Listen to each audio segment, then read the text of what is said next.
If you're looking for near RFO or near ready for occupancy unit here in Town and Country West Molino, Bacoor, Cavite, ito yung isa sa offer namin. Tara! Para sa property na to, yung size ng lot is 60 square meters and then for the floor area is 89 square meters. This is facing north. And ito yung magsaserve as your carport area. Kaya dito ang iyong isang SUV. So, naka-solid wood door tayo dito.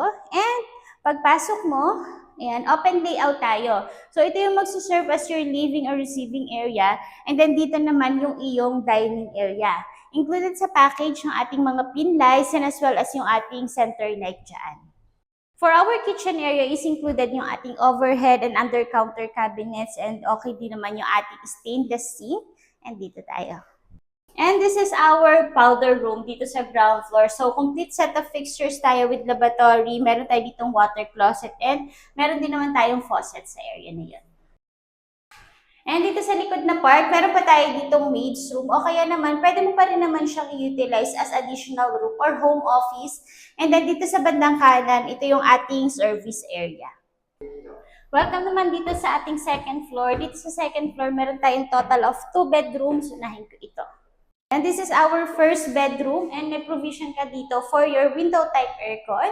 Meron tayo ditong window, your ventilation, and meron tayo ditong mga built-in cabinets or modular cabinets.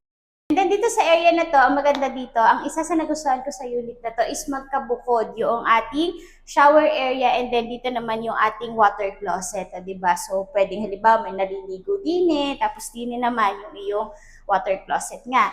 And then dito naman tayo, ito yung iyong master's bedroom yan. Okay yung size ng master's natin. And meron tayo ditong maraming mga cabinets. Kita niyo naman yan. Ang dami nating mga modular cabinets. And meron tayo ditong Fox balcony kung tawagin. Ayan siya. So, pwede mo siyang buksan para at least mas mahangin ka dito sa area na ito. Kaya kung nagustuhan mo itong ready for occupancy unit na to or near ready for occupancy kasi may mga minimal na lang na inaayos sa property na to. Nandiyan sa description box yung full details at ang aming contact numbers. Thank you for watching! Bye-bye!